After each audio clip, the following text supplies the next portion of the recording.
je vais. J'ai été bloquée. J'ai été bloquée. Je me rends compte, mais pourquoi je n'ai pas pu prononcer la parole que je venais de dire devant Dieu? Pourquoi je n'ai pas pu dire ça? J'ai béni le Seigneur. J'ai dit, Père, tu ne m'as pas créé pour être une deuxième épouse. Je te demande pardon. Miséricorde. Miséricorde. Quel est le plan que tu as pour moi? C'est quoi mon plan? Je vais recevoir ce passage-là ces jours. Jérémie 29, 11. Car je connais les projets que je formais sur vous, dit l'Éternel, les projets de paix et non de malheur, afin de vous donner un avenir. Mon avenir. Mon avenir. Je commence à penser à mon avenir. Comme je tombe encore dans la dérive, je commence à penser à mon avenir, mariage. J'avais un bon boulot. Je vendais des voitures. Je vendais les motos. Je vendais tout ce que je trouvais sur mon chemin et qui pouvait me faire un peu d'argent. Je vendais, je me faisais de l'argent. Ma vie financière était très très bonne. Mais mariage. Toujours mariage. Toujours mariage. Alors, quand j'ai lu cette parole, ça m'a intriguée. J'ai dit, un avenir et de l'espérance. Un avenir et de l'espérance. Je commence à méditer sur un avenir et de l'espérance. Un avenir et de l'espérance. Ça a commencé à travailler dans ma tête. Un avenir et de l'espérance. Quel est mon avenir? Le Seigneur va faire grâce. Je rencontre mon mari. On se marie. Mais par contre, je ne connaissais pas pourquoi je me mariais. Sans te mentir, pour moi, je me mariais parce que je suis déjà à l'âge d'épouser un homme et tout le monde autour de moi sont mariés. Hein? Tout ce monde-là, ce sont des personnes qui sont déjà mariées. Alors absolument, je dois me marier. Je rentre dans mon mariage sans connaître ma destinée. Je rentre dans mon mariage, pour moi, c'est que faire mon business, travailler, avoir les enfants, s'occuper de mon mari, c'était bon. J'avais oublié ce que Dieu m'avait appelé à faire sur cette terre. Ça bloque toutes tes bénédictions. Parce que tu n'es pas dans le plan de Dieu. Tu es passé à côté du plan de Dieu. Tu as un appel sur ta vie. Il y en a parmi nous qui ont des appels dans leur vie, mais qui ont broué le chemin à cause du péché. Oui, ce que je vais te dire, ça va faire mal, mais c'est ça. À cause de l'impudicité, le péché qui tue la chair, le péché qui confond les femmes, le péché qui détruit la vie des femmes, le péché qui tue la destinée glorieuse, l'impudicité. Si tu ne fais pas attention, tu commences, ici je vais m'adresser aux jeunes filles, si vous êtes encore jeunes, ne faites pas l'erreur des autres que vous êtes en train de voir faire. Ma fille, garde ta virginité. Un jour, j'avais laissé ce message, il y a quelqu'un qui m'a dit, laissez vos enseignements, les anciens enseignements qui détruisent les gens. Si tu dis à quelqu'un de garder sa virginité, et si la personne reste là jusqu'à 30 ans, 40 ans, tu fais quoi de cette personne? Je dis, waouh! Je ne peux même pas discuter avec ce genre de personne. Comment connaître l'appel de Dieu sur ta vie? Chaque enfant de Dieu, la Bible nous dit, dans Ésaïe 61, je vais te lire ça. Je vais te lire ça. Ça, c'est un passage que j'ai beaucoup utilisé pour revenir sur le chemin que Dieu m'avait appelé. L'Esprit du Seigneur est sur moi, car l'Éternel m'a oint pour porter de bonnes nouvelles. M'a oint pour porter de bonnes nouvelles aux malheureux. Il m'a envoyé pour guérir ceux qui ont le cœur brisé, pour proclamer aux captifs la liberté et aux prisonniers la délivrance. Chaque enfant de Dieu a cet appel. Chaque enfant de Dieu a cet appel. D'où il va dire, allez faire de toutes les nations. Allez-y, faire de toutes les nations les disciples. Si tu es un enfant de Dieu, il te fait confiance à ce niveau. Allez faire de toutes les nations des disciples. Comment je suis rentré maintenant dans mon appel? Il y a Isaïe 61. Comment je suis rentré dans mon appel? Après tant de tumultes dans ma vie, tant des années, 12 années de prière, et prier encore, et prier, pas de changement. Parce que les stratégies de prière que j'utilisais, ce n'étaient pas les stratégies gagnantes. On ne prie pas en demandant à Dieu, change mon mari. Tu ne changes pas, on ne change pas quelqu'un. Change mon mari. Non, c'est une perte de temps. Si tu es en train de faire ce genre de prière, arrête ça. Commence par changer toi-même pour obtenir un changement chez l'autre. On ne change pas quelqu'un. La seule personne qui peut changer, c'est Dieu. Donc si tu demandes à Dieu de changer l'autre, ça veut dire, tu fais la prière de pharisien, tu penses que moi je suis trop bien, alors il faut que tu changes l'autre. C'est la prière de pharisien et ça ne marche pas. L'exemple est dans la parole de Dieu. Je vais te lire encore un autre passage qui m'a aidé à rentrer dans ma destinée. C'est la connaissance de mon identité, qui suis-je? Mon identité en Christ. Si tu ne connais pas ton identité, tu ne pourras pas rentrer dans ton appel. J'ai cherché à connaître mon identité, qui suis-je? Colossiens 3,12. Je suis élu et bien-aimé de Dieu.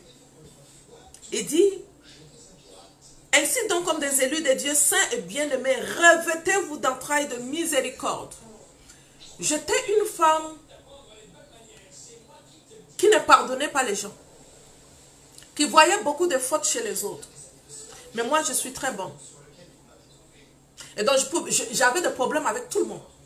Les amis, tout le monde. Mon mari, hein? Tout le monde est mauvais sauf moi. Ce n'est pas l'identité de Dieu. Il dit, si vous dites que vous n'êtes pas des pécheurs, vous faites de Dieu un menteur. Et je faisais de Dieu un menteur parce que moi, j'étais bon. J'étais très bonne. Mais les autres n'étaient pas bonnes. Et donc, tout le monde était mon problème. Tout le monde était mon problème, même mon mari. Mais c'est parce que je ne me connaissais pas. Je ne savais pas ce que je traversais. Les blessures émotionnelles que je portais. Si vous dites que vous n'avez pas de blessures émotionnelles, vous mentez. Chacune de nous ici, si on dit qu'on n'a pas de blessures émotionnelles, on ment. Pourquoi Christ a subi les 5 blessures émotionnelles? Pourquoi Christ a subi les 5 blessures de l'âme? Pourquoi il a été rejeté? Pourquoi il a été humilié? Pourquoi il a été abandonné? Au niveau de l'abandon, il va crier très fort à son père, « Père, pourquoi m'as-tu abandonné ?» Pourquoi il a subi l'injustice? Pourquoi il a subi l'humiliation? Ces 5 blessures qu'il a subies, c'est à cause de toi. Parce qu'il sait que toute une personne sur cette terre subit les blessures émotionnelles. Et les blessures émotionnelles déforment l'homme, déforment l'âme. Les blessures émotionnelles, ce sont les blessures de l'âme, ce sont 5. Et ces 5 blessures, dès que tu découvres que waouh, j'ai subi les blessures et ça a déformé mon âme. Ce qui fait que mon âme n'est pas intacte. Et mon âme ne donne pas le meilleur résultat. C'est à ce niveau que moi je suis partie travailler. Je faisais de Dieu un menteur. Pourquoi? Parce que je pensais que j'étais très bonne. Et les autres étaient mon problème. J'avais subi les blessures émotionnelles. J'étais devenue une dépendante affective. Et j'attendais de l'amour chez mon mari. Et je pense que la raison qui m'avait poussée à aller dans le mariage, c'était que je cherchais l'amour.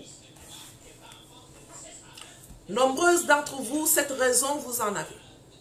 On cherche de l'amour en rentrant dans le mariage. Une mauvaise raison de se marier. Une très mauvaise raison de se marier. Je suis partie dans le mariage parce que j'avais beaucoup de pression de la société sur moi. J'avais la pression. J'avais déjà 28 ans. Quand je me suis mariée, j'avais 28 ans. Et comme je te disais tout de suite dans ma communauté, est-ce que tu as partagé ce live? Partage encore, s'il te plaît. Partage. Ça va juste aider une personne. Vous savez, quand vous partagez les lives, Les gens viennent me dire, une amie avait partagé le live et j'ai écouté ton live sur la page d'une amie et je t'ai contacté. Tu as sauvé une personne. Dès que tu sauves une personne, dès que je parle avec la personne, on fait un bon boulot. Regarde, là, tu viens de partager ça, augmenter, que Dieu te bénisse. Alors, je me suis mariée avec une très mauvaise intention. D'accord? Donc, mon objectif était aller chercher de l'amour dans le mariage. Parce que je voyais mes amis autour de moi qui étaient heureuses, mais de mauvaises. C'est pas vrai. Ce n'était pas vrai. La raison pour laquelle je me suis engagée pour aller dans le mariage, c'était ça, je cherche de l'amour. Cette femme-là était en train de faire semblant. Quand je me suis mariée, quand j'ai commencé à ne pas comprendre le fonctionnement du mariage, quand je repars vers mon ami, une de mes amies par exemple, quand je suis repartie vers lui, j'ai commencé à lui expliquer la situation que je traverse. La première des choses qu'elle m'a dit, Béatrice, c'est ça le mariage, hein? La femme a commencé à m'expliquer ses problèmes. M'expliquer ses problèmes. J'ai dit, ah, et tu ne m'as jamais dit, tu vivais tout ça? Elle dit, oui, maman. Oh. Et tu faisais comme si tu étais tellement heureuse. Ma copine laisse. J'ai dit, non, je ne laisse pas. Pourquoi tu mentais alors? Ah, mais c'est comme ça le mariage. Tout le monde m'a dit que c'est comme ça le mariage. Ah, je suis où? Je suis tombée où? Donc, comme c'est comme ça le mariage, j'ai décidé que je ne vais pas subir. Je ne vais pas subir, alors, tête avec mon mari. Parce que moi, je rentrais dans le mariage, je voulais de l'amour. Je voulais que quelqu'un me prenne comme ça, comme ce que je vois dans les films camerounais, là. Hein? Oni, ceci, on t'ouvre la porte de la voiture pour que tu rentres dans la voiture. Aïe. C'était pas ça. C'était autre chose. Le gars se réveille le matin. Il me regarde du haut en bas. Bonjour papa, j'aime beaucoup l'appeler papa. Bonjour papa. Aïe. Est-ce qu'il y a un problème? Est-ce que je fais quelque chose qui t'a énervé? Est-ce que je t'ai parlé? Mais je n'ai rien fait. Pourquoi je te dis bonjour et tu me réponds comme ça? Écoute. Quand je te dis reste tranquille, tu dois rester tranquille. Aïe. Mais pourquoi tu me parles comme ça? Tu commences à poser la question à ton mari, tu oublies que c'est même un chef. Et quand il te dit reste tranquille, tu dois rester tranquille. Mais oui, c'est ça. Es-tu prêt? Si tu n'es pas prêt, va travailler sur toi. Parce que le mariage, c'est ça. Fais ceci, oui. Fais cela, tu écoutes. Est-ce que tout va bien? Oui, tout va bien. Est-ce que ceci, ça va? Oui, ça va.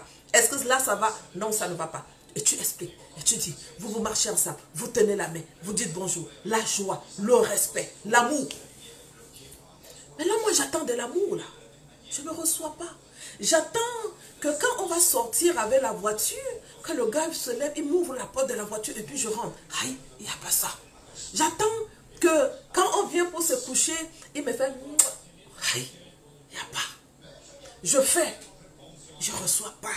J'attends quand je m'habille, il me dit, tu es belle. Aïe, il n'y a pas. C'est moi qui dis toujours, tu es très beau.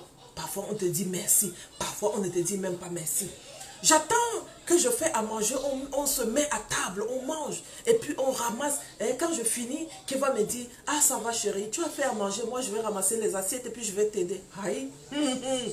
Tu fais à manger, tu déposes. Tu vous mangez, tu te laves, tu ramasses. Est-ce qu'il y a quelqu'un qui m'entend ici? Est-ce qu'il y a... Bonjour, Belinda. Est-ce qu'il y a quelqu'un qui m'entend ici, là? Qui comprend ce que je suis en train de dire? Tu fais à manger, tu te lèves, tu ramasses. Le bon monsieur, il se lève de la table. Boum, il est déjà parti. Aïe. Et là, je commence. Mais tu ne m'aides pas. Comment je fais tout ça et puis tu ne m'aides pas? Oh, ça a commencé. Là, je dis, si c'est ça le mariage, je me braque. Je me suis braqué. Salut Santi. Je me suis braqué. Et là, c'est la situation de tout le monde. J'ai perdu ma destinée. Parce que je me suis braqué contre l'autorité. Je me suis braqué contre l'autorité. Et comme je me suis braqué contre l'autorité, je suis même déjà rentré dans le mariage. Je ne connaissais pas ma destinée. Je ne connaissais pas le plan que Dieu avait pour moi. Je ne connaissais pas pourquoi j'ai été créé.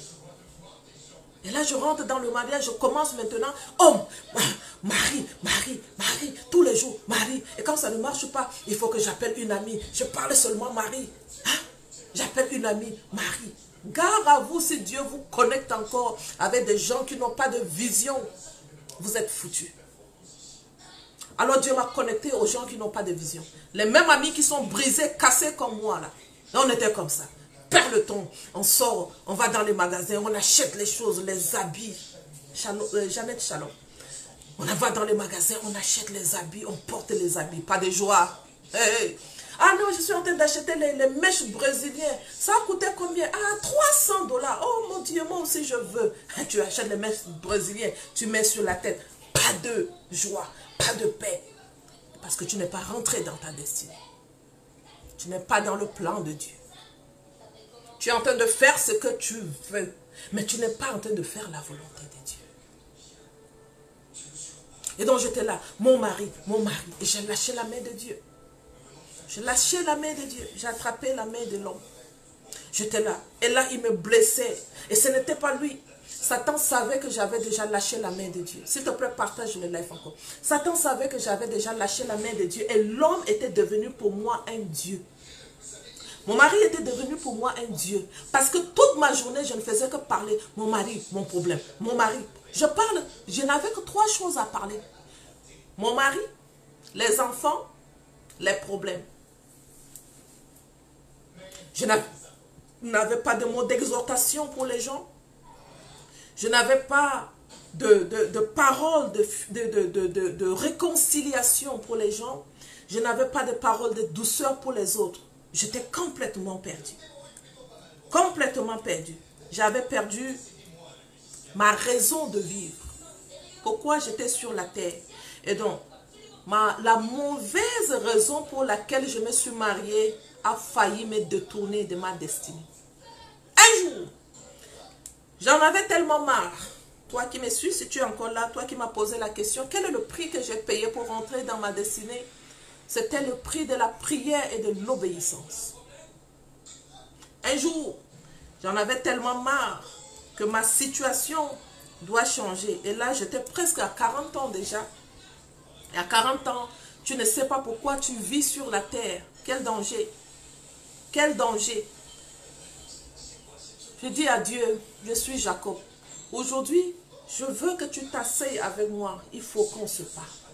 J'en ai marre, ma situation ne te glorifie pas. Et oui, je savais que ma situation ne glorifiait pas Dieu. Je le savais très bien. Mais comment faire pour sortir de là, je ne le savais pas. Et j'étais tout le temps sur problème. Et c'est comme ça, quand les femmes m'appellent, et quand elles commencent à m'expliquer leur situation, je pose simplement la question.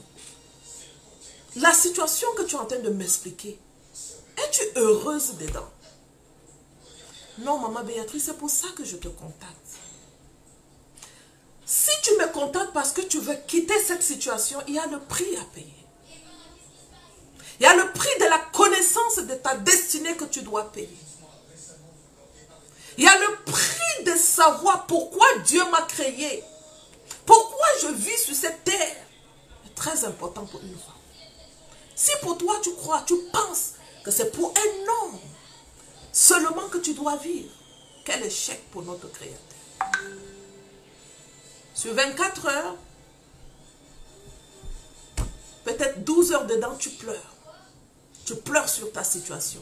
J'aimerais te dire qu'il t'a créé pour une destinée de gloire.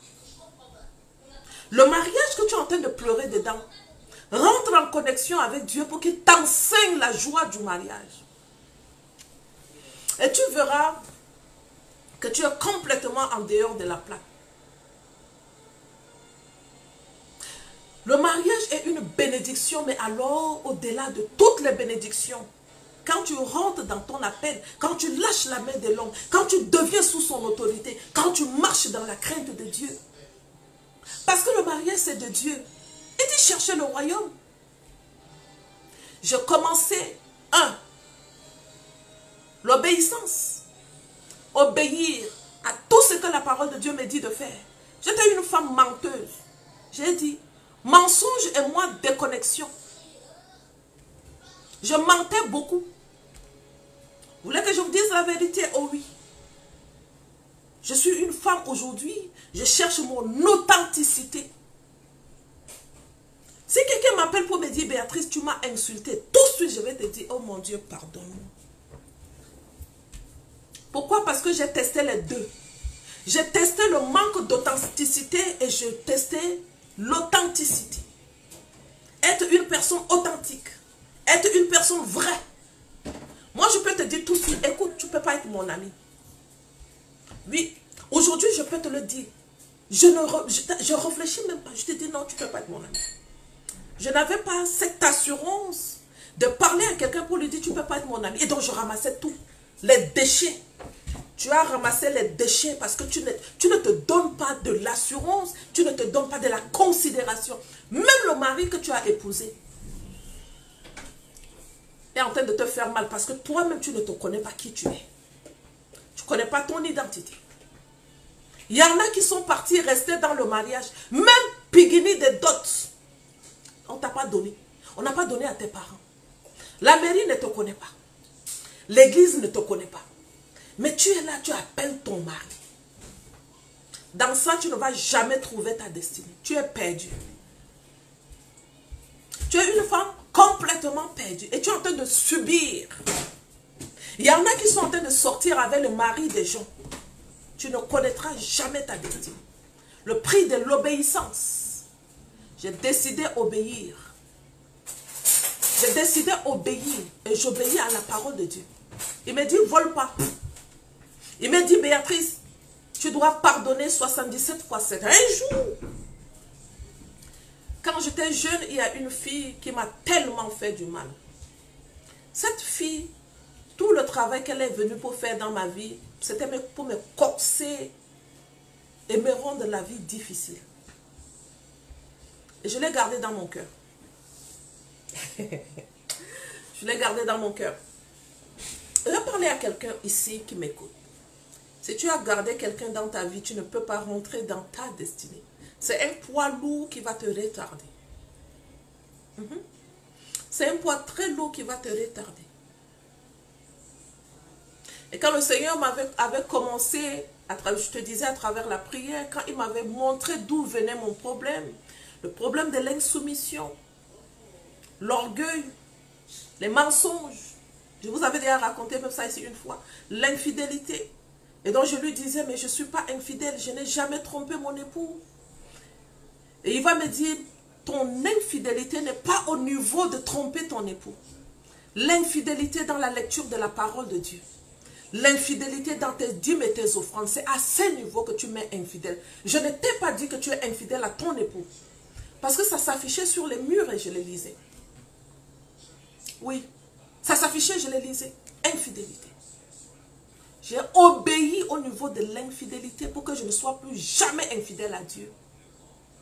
Et donc, l'infidélité, lecture de la parole, mes dîmes et mes offrandes, la méditation, je suis devenue trop stricte dans ça. Alors, je te disais un jour, quand il m'avait montré aussi le manque de pardon, parce que moi je suis le style où si tu m'as énervé, j'appelle ça comme ça, je reste avec. Je te vois, je ne te parle plus. Quel gâchis de la vie. Tous mes amis, tu m'as énervé, après je te vois, je passe, plus bonjour. Tu me dis bonjour, même je ne te réponds plus. Quel gâchis de la vie. J'ai pris le nom de cette personne qui m'avait tellement blessé, qui avait complètement fini et qui avait touché mon estime de soi. La Bible me dit pardonner 70 fois 7. Et j'ai dit à Dieu ce jour, papa, tu sais quoi? Je ne vais pas pardonner de la bouche 70 fois 7. Parce que je ne sais pas si je peux pardonner 70 fois 7 de la bouche. Je me suis assise. J'ai pris un stylo, un cahier. Je suis partie acheter un cahier dans un store de dollars ici. Je mettais son nom. Et je disais, je vais l'appeler Fatouma. Fatouma, je te pardonne au nom de Jésus. Fatouma, je te pardonne au nom de Jésus. Premier jour, j'ai écrit 10. J'ai laissé. Deuxième jour, j'ai écrit 10. Et j'ai décidé chaque jour, jusqu'à une semaine, je vais écrire 10 fois. Et donc j'écrivais, Fatouma, je te pardonne au nom puissant de Jésus. Fatouma, je te pardonne au nom puissant de Jésus. J'écris 10, je garde. Lendemain, j'écris encore 10, je garde. Et j'ai décidé jusqu'à la fin de la semaine, ça me fera 70 fois. J'ai écrit 70 fois. Une semaine. Il me dit 70 fois 7. J'ai écrit 70 fois 7. Chaque fois, je venais, j'écrivais. Et quand j'écris, je mets en bois tel nombre. Je laisse. Après, je viens encore, j'écris. Ah, j'ai décidé de pardonner cette fille. Parce que ce que cette fille est venue me faire dans ma vie, ça m'a poignardé. Et je l'ai gardé depuis des années. J'ai écrit 70 fois 7. Quand j'ai écrit jusqu'à 70, j'ai mis 70, j'ai multiplié par 7. J'ai dit, Père, je viens de la pardonner. Je lui accorde mon pardon 70 fois 7 fois. Écoute, Béatrice, assis-toi. Je me suis assise. J'ai dit, j'ai appelé son nom. J'ai dit, toi, tu es venu dans ma vie. Après, le Seigneur m'a ramené encore d'autres noms. Je me suis rappelé des noms. Et j'ai dit, je me suis assise. Toi, je vous libère de mon cœur, je ne vous garde plus. Je ne veux plus vous garder parce que je dois rentrer dans ma destinée. Le prix du pardon. Le prix de l'obéissance. Donc, décider d'obéir à la parole de Dieu. Il me dit, mens pas, j'ai décidé, je ne mens plus. Il m'a dit, infidélité. J'ai dit, ok, si c'est l'infidélité, est-ce que je suis infidèle à mon mari? Non, ce n'était pas l'infidélité à ton mari, Béatrice. Infidélité envers moi, j'ai décidé, je respecte. Je ne veux plus être infidèle à Dieu. Je respecte mes dîmes et mes offrandes. Je respecte ma méditation. Je respecte la lecture de la parole. Je respecte mes moments de prière. La fidélité. Deuxième prix. Le prix du pardon. Troisième, la loi du travail.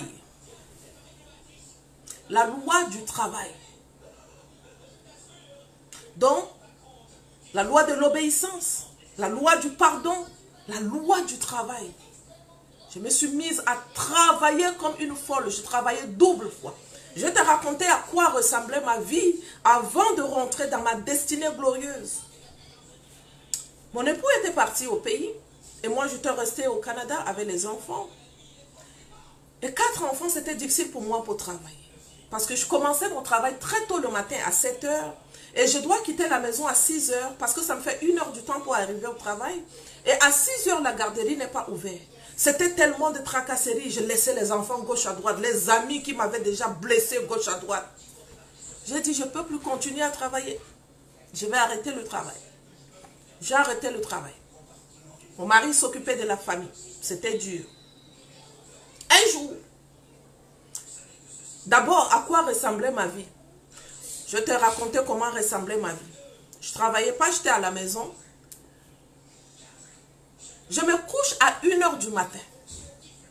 Demande-moi qu'est-ce que je fais pour me coucher à 1 h du matin. Les films nigérians. Je consommais les films nigérians, je regardais les films nigérians. Je finis ça, je prends un autre. Je finis, je prends un autre. Je finis devant la télé. Alors, 1 h du matin, je m'en vais me coucher. Pour me réveiller à quelle heure? À 7 h 30. Mes enfants commencent l'école à 8 h 30. Tu as 4 enfants. Tu te lèves à 7 h 30. Et il faut me voir comment. Je me lève, je suis déjà épuisée. La colère. Je commence à crier sur les enfants. Faites vite, on doit partir, faites vite. Je commence à crier sur les enfants. Pourquoi vous ne m'écoutez pas? Pourquoi je commence à crier sur les enfants? Ah, les pauvres qui ne méritaient pas ça. Faites vite, on doit partir. En 30 minutes, je dois nettoyer 4 enfants en 30 minutes. Mais quel genre de travail tu fais comme ça? Quel désespoir! Et je nettoie les enfants vite. Regarde, je m'en vais. Et mon mari m'a acheté une très belle voiture. Ça, c'était le prix de ma soumission. Parce que j'avais compris que je devais être maintenant sous l'autorité de mon époux. Et quand j'étais descendu de mon trône de gloire pour me mettre sous la couronne de mon époux, j'ai eu une bénédiction. Je sors, je mets les enfants dans la voiture. Je m'en vais les déposer à l'école. Je reviens. Je m'en vais, je me couche, je dors. Là, je suis revenue, il est 9 h. Parce que quand je reviens, dépose les enfants, je reviens, 9 h. Donc, je vais causer avec mon mari. On cause, jusqu'à 9 h, 9 h 10. Je me couche, je dors. Je dors 9 h 30 comme ça là. 9 h 30, je vais dormir jusqu'à, je me réveille à midi. Quelle vie comme ça. Je me réveille à midi. Quand je me lève à midi, je commence à aller, je fais à manger, je fais ce que j'ai à faire, je nettoie la maison. Et je reviens m'asseoir sur le film nigérien. Je regarde le film nigérien jusqu'à 15 h 30. Les deux grands enfants arrivent à la maison. Je leur donne à manger. Je repars sur le film nigérien. Je regarde le film nigérien. Après ça, à 17 h, je m'en vais ramasser les deux petits, je les ramène à la maison. Je fais le devoir avec les deux grands. Après ça, si c'est en été, je dis, ok, allons-y rester un peu au parc. On s'en va rester au parc parce qu'en été, jusqu'à 21 h, c'est encore jour. Ici. Je m'en vais rester avec les enfants au parc, ils jouent. Dépendante affective, quand même je pars au parc, je cherche de l'amour, je vais commencer à causer avec les gens, je donne mon numéro comme ça. Ah, tu fais des amitiés que tu ne mérites même pas les avoir dans ta vie.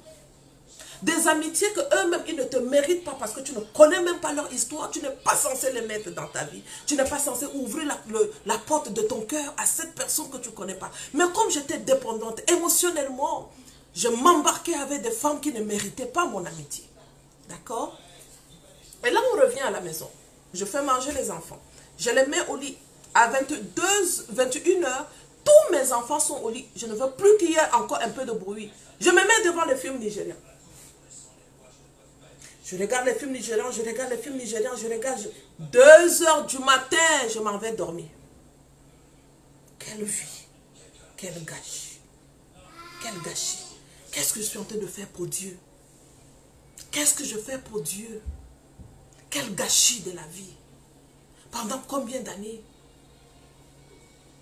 J'en avais marre de ça. J'avais marre de cette situation.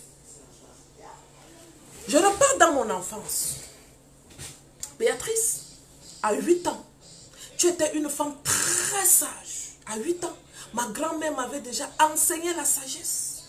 À 8 ans, j'avais déjà commencé à acheter les assiettes, les choses comme ça pour le mariage. Pourquoi? Parce que quand je commençais à vendre, je vendais l'eau, je vendais la mangue, je vendais ce genre de choses. S'il te plaît, partage les lives ici.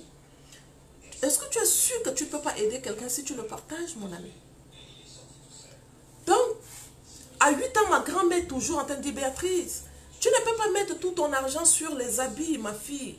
Et comme je vendais tout, je t'ai dit, je vends l'eau, je vends la mangue, je vends les patates, je vendais tout. J'avais de l'argent, 8 ans.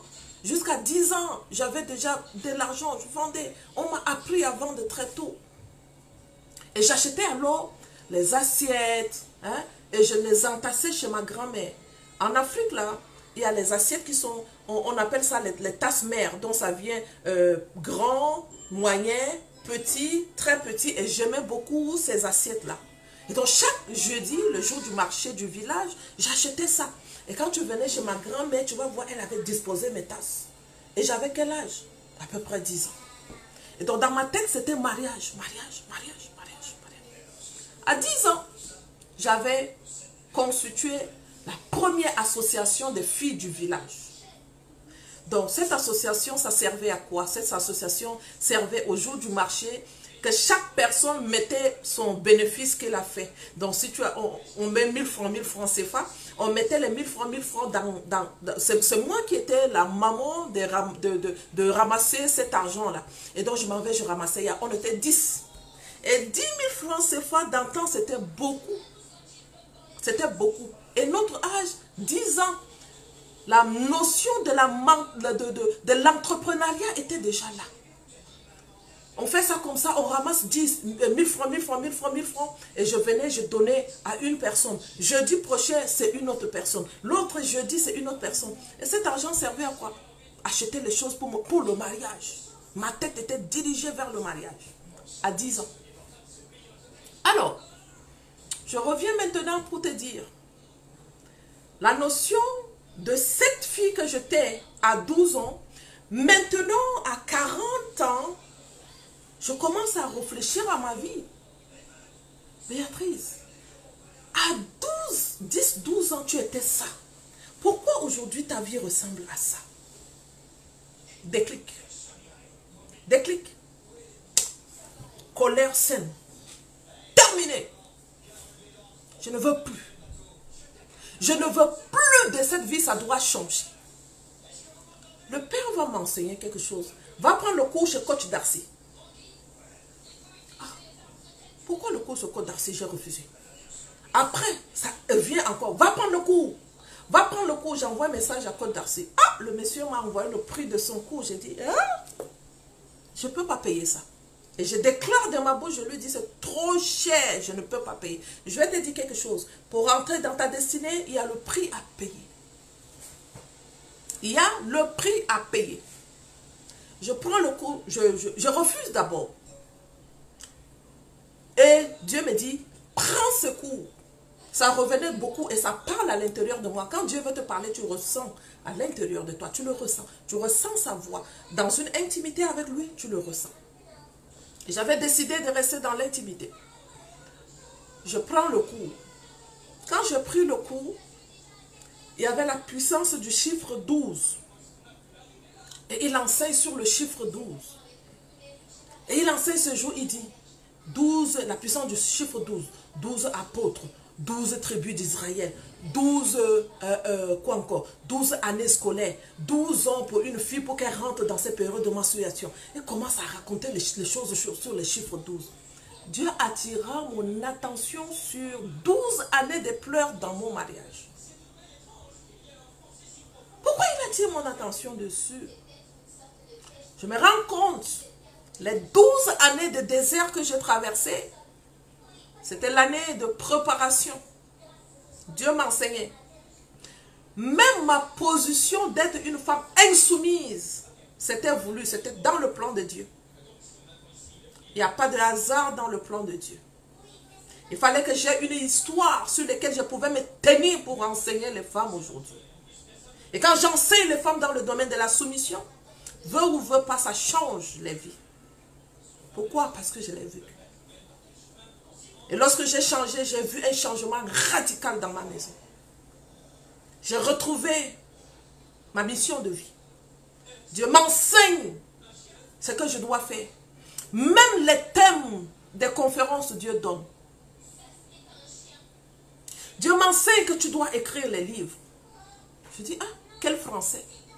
Je ne connais même pas parler le français bien. Je vais écrire le livre comment? Allez, mets-toi au travail. En même pas 2 semaines, j'ai écrit 80 pages qui étaient un cours. Et je commençais à former les femmes sur la sexualité. Il y a une femme qui était venue en formation. Quand elle m'entend former sur la sexualité, la femme est restée et dit, waouh, maman Béa, je vais te poser la question. Je dis, ouais, vas-y, go ahead. Elle dit, ce que tu es en train de nous dire, est-ce que ça vient dans ta tête et tu le dis ou bien? J'ai dit non, non. C'est un cours. J'ai écrit un cours. C'est terminé. Je finis. C'est terminé de rester devant la télé. Pose-moi la question aujourd'hui. La télé est dans ma maison. Je n'ouvre même pas la télé. Pose-moi la question. Qu'est-ce qui se passe dans le monde? Je ne sais pas. Je n'ai même pas besoin de savoir. Si Dieu veut m'enseigner ce qui se passe dans le monde, parce que je suis dans le monde. D'accord? Je suis la mère de la nation. Et je dois prier pour la nation. Dieu va m'enseigner. Je n'ai pas le temps à la télé. Je lui dis non, c'est quelque chose que j'ai écrit. En 2 semaines, j'ai commencé à écrire tout ce qui venait, tout ce que le Seigneur m'enseignait par rapport à la sexualité. Et là, si je me mets à te raconter ça ici, ça va trop prendre du temps, je ne te raconte pas ça aujourd'hui. Alors, elle me dit, ça c'est un livre. J'ai dit, ah? Elle dit, oui, ça c'est un livre. Je dis, waouh. Elle dit, oui, tu peux mettre ça en livre. Je dis, je vais commencer comment? Elle dit, Envoie-moi un message après. Myriam Chariep, si tu m'entends, que Dieu te bénisse. Alors, on commence sur le livre, premier livre. Pam, pam, pam, pam, pam. Là, maintenant, même si je m'en vais dormir à 2 h du matin, je sais que j'ai travaillé pour ma destinée. Je sais que je travaillais fort. Je sais que je travaillais. Et je continue à travailler. Je continue à travailler. Premier livre. Deuxième. Non, ça c'est le premier. Le journal de la proclamation pour les jeunes filles, c'est le premier. Après, deuxième. Après, troisième. Après, quatrième. Après, cinquième. Et le 6e est en cours de téléchargement. Oui. Je m'en vais vers mon 6e livre en cours de téléchargement. Le livre pour la prière, pour aider les femmes. Il y en a beaucoup qui ne savent pas prier. Oui. Et je pense qu'en chacune de vous, il y a cette force qui est là. La lumière, nous sommes la lumière du monde. Une maison conçue sur la montagne, on ne peut pas l'étouffer. Satan a tout fait pour m'étouffer. Dieu a dit non. Et il dit non pour toi encore aujourd'hui. Il dit non pour toute une femme aujourd'hui. Il y en a qui pleurent dans le mariage, je t'ai déjà dit. Si tu es en train de pleurer dans un mariage, il se peut que cette place n'est pas pour toi. Tu t'es trompé. Et si tu t'es trompé, je dis à une femme, il y a le GPS divin qui recalcule la destination finale. Pourquoi il a recalculé ma destination à moi? Pourquoi il a recalculé ma destination? Parce que je suis trop bonne? Non. Parce que je connais trop parler? Non. Parce que je connais trop prier? No way. Le prix de l'obéissance. L'application de la loi divine. Les principes divins, il faut les respecter. Ça, c'est toute une formation. Je viens de finir 6 séances de formation sur l'entrepreneuriat selon les principes divins. Avec les femmes, c'était une formation puissante qui a béni les femmes. Et en passant, si vous êtes ici et que vous êtes des femmes, n'entreprenez pas sans connaître les principes divins de l'entrepreneuriat, s'il vous plaît. Cette formation, je le relance encore dans la semaine à venir. Donc tu m'envoies, salut Sandrine Napacote, comment tu vas? Envoie un message pour qu'on puisse te former dans les principes divins. Si tu ne respectes pas les principes, échec. Tu ne respectes pas les principes, échec. Les blessures émotionnelles, stop. Tu as dit que ça, c'est la tueuse en silence de toutes les femmes. Et je viens de te dire, tu dois savoir pourquoi Christ a subi les 5 blessures de l'âme. Ah, c'était stratégique pour notre Dieu. Il savait qu'on avait des blessures émotionnelles. Il savait, le gars était intelligent. Il est intelligent, pas il est intelligent. Il savait que toutes les femmes ont subi des blessures. Tu peux aller où avec les blessures émotionnelles? Qu'est-ce que tu peux faire? Rien de bon. J'avais subi que l'abandon. J'avais subi le rejet. 2 choses. Mais qui m'ont complètement détruite de ma destinée. Il y en a qui ont subi les 4 signes. Il y en a qui ont subi le rejet. L'humiliation. Je n'ai pas subi l'humiliation dans ma vie. Je n'ai pas subi l'injustice. J'ai subi le rejet. J'ai subi l'abandon. Mais il fallait me voir comment j'étais devenue. Une femme qui ne pouvait pas rentrer dans sa destinée. Une femme qui n'avait rien de bon à donner à la nation. Oui, tu les as subis. Ça, ce ne sont pas des choses que tu dois jouer avec. Du tout, du tout, du tout, du tout. Tu t'élèves avec les blessures émotionnelles. Tu sais que tu as été rejeté dans une relation. On t'a insulté, on t'a humilié. Tu t'en vas, tu t'élèves, tu t'en vas s'asseoir dans une autre relation. Tu es sûr que tu peux t'en sortir? Tu ne peux pas t'en sortir. Dieu n'est pas con pour laisser Jésus-Christ subir les 5 blessures de l'âme. Il n'est pas con. Tu dois sortir de tes blessures émotionnelles avant de t'engager dans une autre relation. Nous sommes brisés et nous rentrons dans les relations et c'est nous qui blessons les autres. Je n'avais que 2. Humiliation et abandon. Il fallait voir comment j'ai donné la vie. J'ai rendu la vie difficile à mon mari jusqu'à... Le pauvre gars. Il n'avait rien pour faire pour mériter ce que je lui ai fait vivre. Et c'est parce que j'avais simplement... Je ne me connaissais pas. Et je voulais absolument rentrer dans le mariage. Ah. Et aujourd'hui, parmi nous, il y en a ça. Au nom d'une relation avec un homme, tu ne te connais pas, tu entames une relation avec un homme, tu vas le blesser. Pourquoi? Parce que tu es blessé. Quand on est blessé, on blesse l'autre aussi. Oui. Et c'est ce qui m'arrivait. Blessé, je blessais aussi. Et on me blessait encore, je reblessais aussi.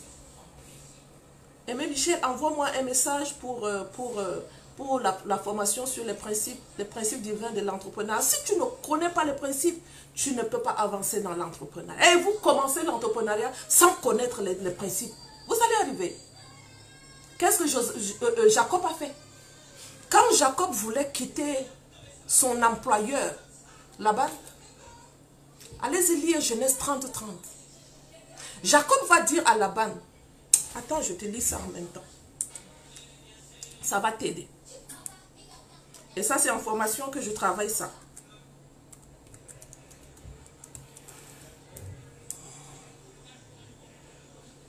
Ce qui m'énerve avec cet ordinateur, c'est ça.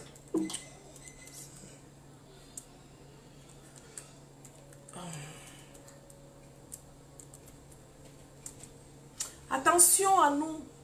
Vraiment attention à nous.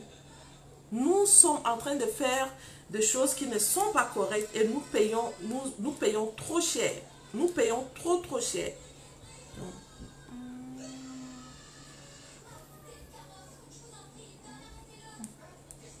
Je cherche mon cours en fait. Je cherche et puis je vais te montrer ça.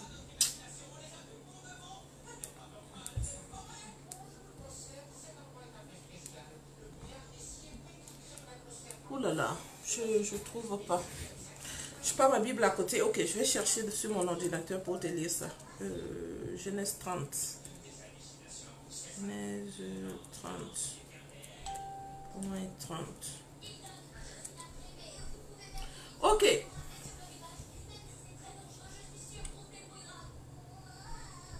Il dit, car le peu que tu avais avant moi, c'est beaucoup accru. Ça, c'est Jacob qui dit à Laban. Le peu que tu avais avant moi, c'est accru. Et l'Éternel t'a béni sur mes pas. Tu es à quelque part. Tu travailles pour quelqu'un. Tu veux quitter pour aller entreprendre. Tu vois la situation de l'entreprise est en train de décliner en échec. Tu quittes. Tu vas aller entreprendre. Tu vas échouer. Ça, c'est le manque de respect du principe.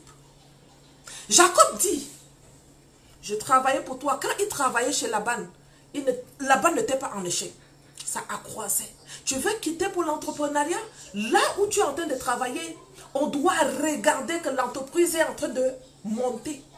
Ce n'est pas quand l'entreprise est en train de décliner et tu cours pour aller créer ton entreprise, tu vas échouer.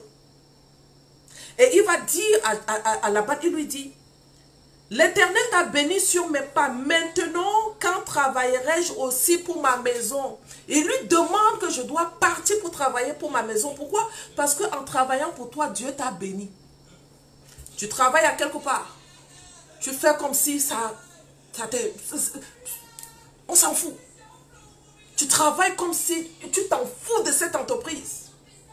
Tu travailles en négligeant ton travail. Tu travailles en restant sur le téléphone. Tu arrives tard au travail parce que ça ne te dit rien. Or, tu es un entrepreneur chrétien. Tu vas échouer. Fais attention à là où Dieu t'a mis pour travailler. Si tu veux aller entreprendre, respecte les principes bibliques. La formation va commencer dans quelques jours.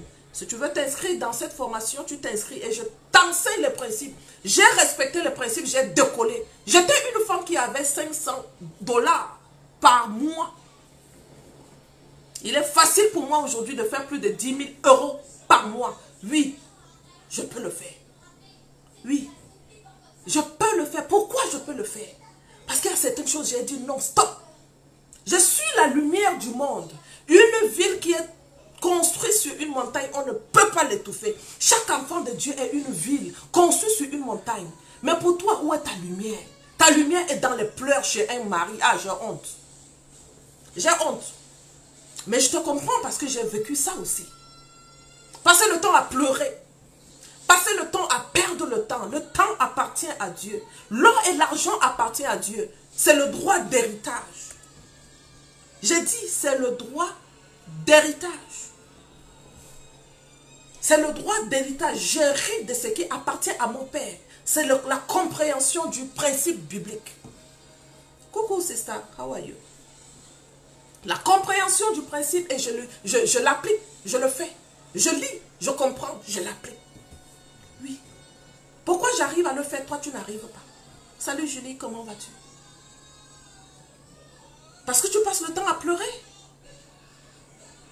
Parce que tu passes le temps à ce qui m'énerve, quand je lui pose la question, parle-moi du pilier de ton mariage. Tu as eu à faire la dot? On t'a doté? Non, maman. Le mariage civil a été fait? Non, maman. Le mariage religieux? Le mariage religieux ne peut pas se faire parce que quand tu n'as pas fait le mariage civil, le mariage religieux ne se fait pas. Tu fais quoi dans ce mariage alors? Je vais te parler de mon mari. Fous-moi le camp, tu me parles de quel mari? Il n'est pas ton mari. Tout ce qu'il te fait là, tu mérites ça. En faisant ça, en vivant dans ce genre de mariage, tu vas rentrer dans ta destinée, mais je ne peux pas perdre mon temps avec ça. Mais moi, je ne suis pas là pour réconcilier les gens qui ne sont pas réconciliables. Il y en a une là-bas au Cameroun. Moi, quand je commençais à travailler avec cette femme, mon esprit était attristé. Et je demande, Père, pourquoi mon esprit est attristé? Il dit, mais pourquoi tu ne me demandes pas? Pourquoi tu perds ton temps à réconcilier un mariage qui n'est pas réconciliable? Qui t'a dit que moi, je vais réconcilier ce mariage? Moi, le Dieu des armées, je réconcilie un mariage dans l'impudicité. Moi, le Dieu des armées, je réconcilie deux personnes qui vivent l'impudicité. Béatrice, tu me prends pour qui? J'ai dit, waouh, je ne savais pas. Mais parce que tu ne leur poses pas la question, parle-moi des principes divins du mariage. Quel est le principe que tu es en train d'utiliser dans ton mariage? Comment je peux réconcilier un mariage qui n'honore pas Dieu? Moi, je m'en vais chercher la présence de Dieu pour la réconciliation des mariages. Je vais réconcilier les gens qui sont en train de coucher ensemble. Que leur mariage ne bénit pas Dieu. Moi, je ne fais pas ça. Ça, c'est une perte du temps. Moi, je prends le temps pour prier, pour réconcilier les gens. Alors, ne m'envoie pas un message. C'est une perte du temps. Si tu sais que tu n'as pas respecté les piliers du mariage, ne l'appelle même pas ton mari. Et tu souffres dedans. Il te frappe. Il t'insulte. Et tu sais que ce n'est pas ton mari. Tu fais quoi chez lui? Tu fais quoi? Pourquoi il ne t'a pas épousé? Tu vas rentrer dans ta destinée avec ça, tu ne peux pas. Tu vas me poser la question, Maman Béatrice, comment tu as fait pour rentrer dans ta destinée? J'ai respecté les principes divins. J'ai respecté les principes divins du mariage. Je vous ai raconté ça ici. Quand le Seigneur m'a dit, la dot, tu as eu beaucoup de difficultés. Parce que tu voulais absolument le mariage. Le mariage civil, tu as fait ton mari et toi. Les parents n'étaient pas au courant. Parce que tu voulais absolument le mariage. Mais tu sais quoi, Béatrice? Je n'ai pas encore fini avec toi parce que tu es un enfant de la destinée. Parce que ta mère t'avait consacré. Quand tu n'étais même pas encore né. Ma mère avait vu 12 souris blancs qui couraient. Retour, elle avait eu 11. 12 souris qui couraient, qui sont partis à gauche. Au retour, elle voit 11 souris courir. Ma mère a su qu'elle allait avoir 12 enfants. Et elle allait perdre un. Ma mère dit, j'ai consacré tous mes 12 enfants à Dieu. Et elle dit, j'ai consacré tous mes 12 souris blancs. Tous mes 12 souris ont été consacrés à Dieu. Mais je savais, j'allais perdre un parmi eux. Et notre maman a perdu le 1 à 35 ans. Quelle douleur. Cette douleur a fait descendre ma mère. Elle a vieilli de 5 ans de plus. En perdant son enfant que Dieu lui avait montré. Et pourtant, Dieu lui avait déjà dit que tu vas perdre un enfant. Mais elle ne savait pas. Donc, elle a élevé cet enfant pas à pas. Et elle aimait tous ses enfants. Sans savoir que c'était qui que l'Éternel allait enlever. Elle aimait tous ses enfants. Jusqu'à 35 ans, Dieu est venu enlever un. Les 11, nous sommes tous vivants. Et nous sommes tous des serviteurs. Oui. Quand je te parle de serviteurs, je ne veux pas te dire que nous sommes des pasteurs, nous sommes des catéchistes. Oui, il y en a un qui est catéchiste. Mais le reste, nous servons la nation. Nous servons la nation, nous sommes au service des autres. Pourquoi? Tu as été consacré. Mais tu es en train de perdre ton temps dans un mariage qui ne t'appartient pas.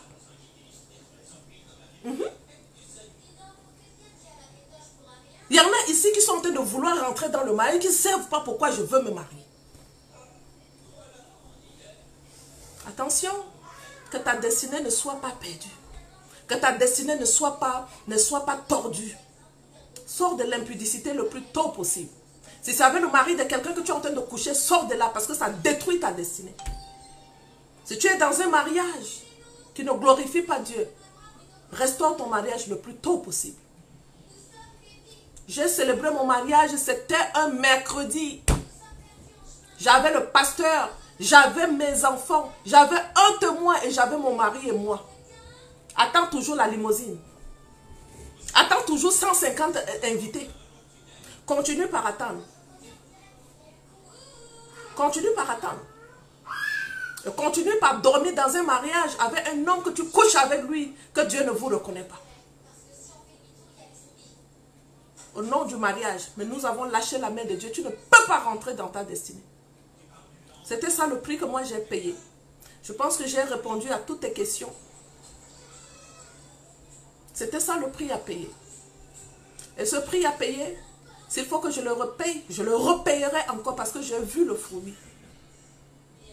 S'il faut que je le paye, je le repayerai encore parce que j'ai vu le fruit. Et aujourd'hui, je décide que chaque femme que le Seigneur connecte avec moi, qui vient en formation, cette femme, je ne peux pas la laisser dans les conditions que je l'ai trouvées. J'active la destinée des femmes. J'active leur talent. J'active. Vous devez, vous êtes la lumière. Levez-vous. Allez-y. Allez-y. La lumière, tu es la lumière. Vas-y. Qu'est-ce qui t'empêche? Qu'est-ce qui t'empêche? C'est les pleurs? Tu penses que c'est avec les pleurs pour un homme que tu vas arriver? Mais quel homme? Il t'a fait quoi? Il t'a fait quoi? L'homme te fait quoi? Il t'a fait quoi? Tu as lâché la main de Dieu, tu as attrapé la main de l'homme.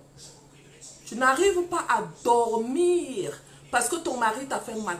Mais tu arrives à dormir quand tu n'as pas parlé à Dieu. Tu arrives à dormir quand tu n'as pas parlé avec le Saint-Esprit, tu dors. Pendant une semaine. Dis-moi quand est-ce que tu as lu la Bible. Oh, pour la Bible, là, je n'arrive même pas.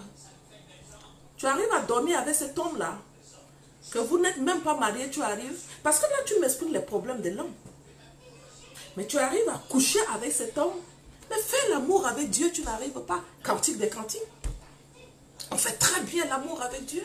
Il est dans l'amour. L'Esprit de Dieu est dans l'amour. Tu penses que l'Esprit de Dieu peut être dans l'amour quand tu n'as pas été, quand ton mari n'a pas été, il dit que Dieu les bénit et il leur dit multipliez-vous. Qui t'a béni? Et tu fais l'amour dans ça. Tu fais l'amour avec qui? Avec l'esprit de Lucifer. Il donne avec cette main, il reprend avec cette main. Dieu me donne avec cette main et il me redonne avec cette main. Quand je respecte les principes, il me donne comme ça et il me redonne encore. Il me donne comme ça, il redonne. Ma vie ne peut manquer de rien. C'est un choix. C'est un choix. Je vais vous laisser. Écoute, on a eu une conférence sur l'estime de soi, la confiance en soi, pour faire le bon choix du conjoint le dimanche. Nous avons mis sur la page accompagnement et conseil. Le lien Zoom est là-bas, sur ma page accompagnement et conseil. Va chercher le lien Zoom et tu te connectes à 21h pile, heure de Paris. Si tu es à Montréal, c'est 15h heure de Montréal, le dimanche. Et on va parler de ce qui nous affecte.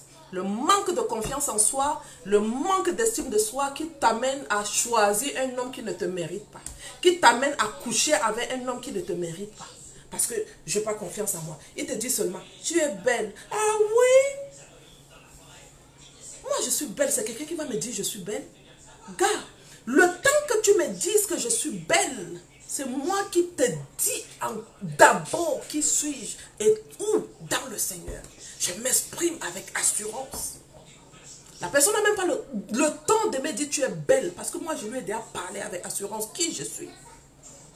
Un jour, il y a un monsieur qui m'a dit, je suis descendu de la voiture. Quand je descends de la voiture, c'est l'enfant de Dieu qui descend. Quand je pose mon pied, je suis grande de taille, je fais 1m82. Quand je sors, tu veux me draguer? Je commence d'abord par te dire qui tu es, parce que je les sens venir. Je suis descendu de la voiture.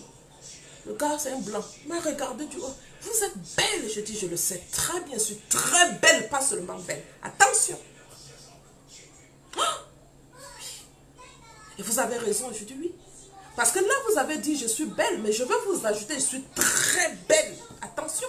Ne vous arrêtez pas seulement à je suis belle. Le gars a fui. Je le voyais venir.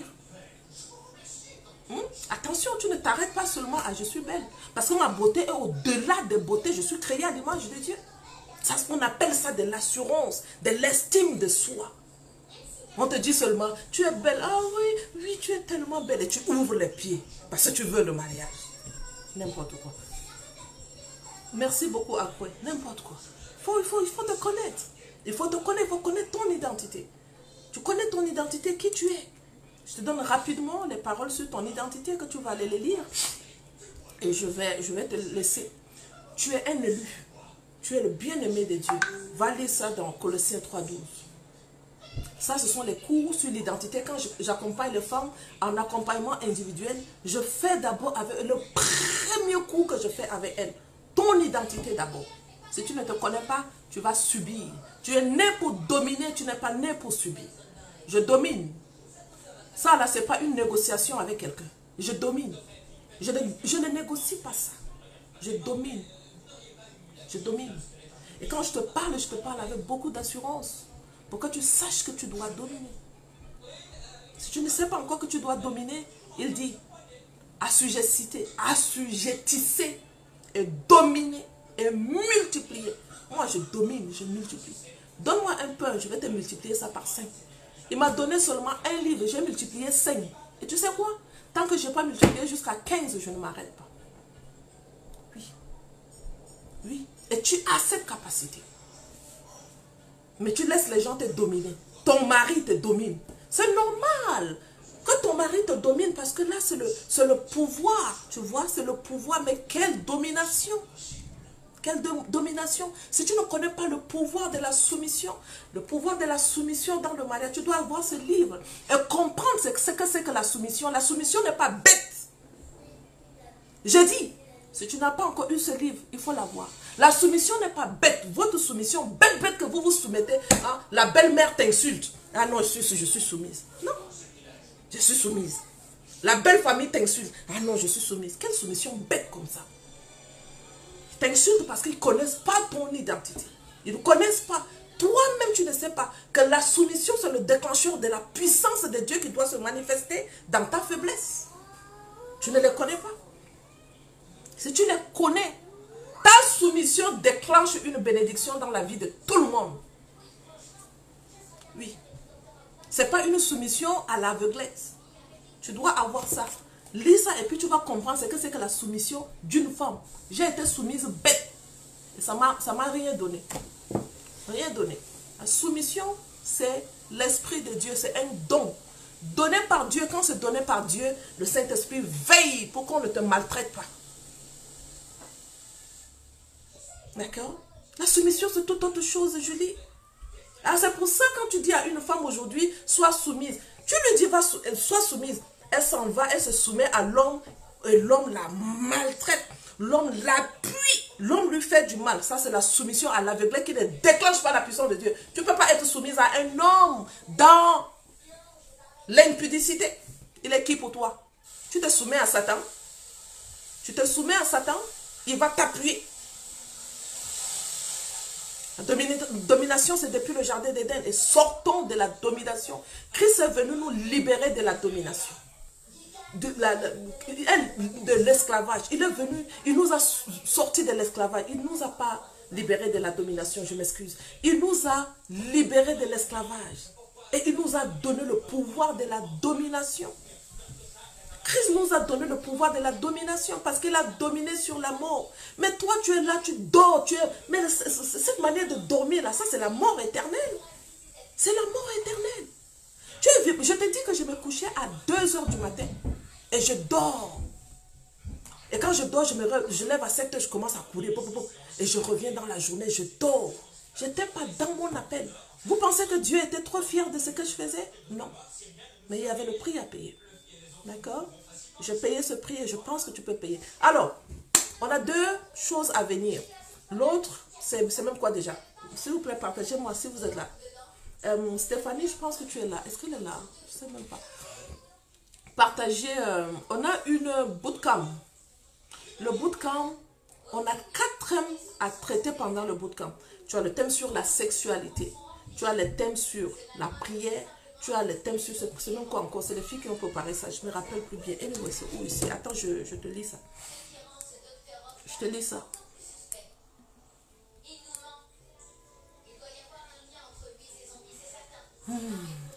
Tellement parler. Hein. Mais j'aime parler, j'aime beaucoup enseigner. C'est un don.